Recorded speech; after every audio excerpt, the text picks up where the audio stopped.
اور سویبہ رضی اللہ عنہ، انہوں نے بھی نبی پاک صلی اللہ علیہ وسلم کو دودھ پلایا. یہ سویبہ کون ہے؟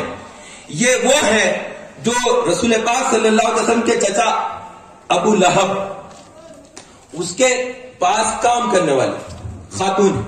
تو وہ آئی اور آ کر کہنے لگی کہ مبارک ہو، تمہارے یہاں پر بھتیجا پیدا ہوا.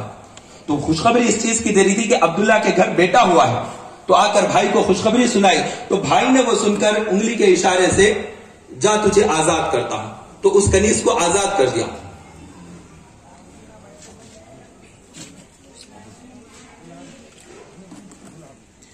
تو بھائی نے بھتیجے کی خوشی میں اس کنیز کو، جس نے آ کر بچہ پیدا ہوا ہے سنا، کو ایک جگہ رکھا. کہتے ہیں کہ وہ حضرت آدم علیہ السلام کو سری لنکا کے حصے میں آگ کو وہاں پر رکھا.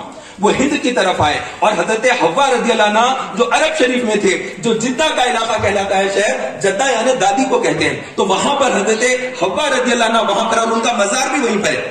جدہ شہر کے اندر سیدنا حوا رضی اللہ عنہ کا مزار ہے اور میں وہاں پر حاضری دیا ان کی مزار پر. تو میں عرض کر رہا تھا، تو دونوں یہاں پر ہمیشہ زندگی رہتی ہے.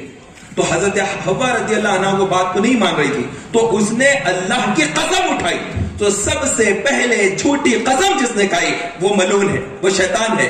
اس نے سب سے پہلے قسم کھائی. تو حضرت حوا رضی اللہ عنہ اس کے قسم کھانے پر یقین فرمائی، اس لیے کہ اللہ کی کوئی جھوٹی قسم کیسے کھا سکتا ہے. وہ تصور بھی نہیں تھا کہ جھوٹی قسم بھی کوئی کھا سکتا. وہ ملعون تھا، وہ لعین تھا، وہ شیطان تھا.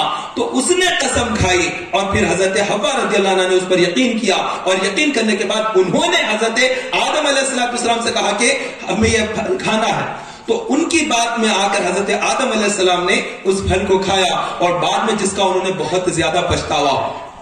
اور پھر انہوں نے فرمایا تھا کہ اے کاش میں فرشتوں سے مشورہ کر لیتا. تو اگر میں مشورہ کر لیتا تو فرشتے مجھے کہہ دیتے کہ ہرگز نہ کھانا. لیکن میں نے مشورہ نہیں کیا، میں نے اپنے بات جیسے ہی بتائی گئی میں اس پر عمل کر لیا. اور اس وجہ سے پھر اللہ تبارک و تعالی زمین کے اوپر بھیج دیا حضرت آدم علیہ السلام اور حوا رضی اللہ عنہ کو کہ وہ آ گئے زمین پر. تو حضرت آدم علیہ السلام غمگین ہوئے کہ میں اللہ تبارک و تعالیٰ کی ایک بات کو نہیں سنا. اللہ رب العزت مجھے جنت سے نکال کر زمین پر بھیج دیا. یہ مشیت الہیہ ہے. آپ یہ نہ سمجھے کہ آدم علیہ السلام سے گناہ سرزد ہوا ہے، بلکہ اللہ نے چاہا تو اللہ رب العزت لغزش کراتا ہے. تو انبیاء علیہ السلام گناہوں سے پاک ہوتے ہیں. تو اللہ نے چاہا تھا کہ زمین کو آباد کرنا ہے انسانوں سے. تو آدم علیہ السلام کو اللہ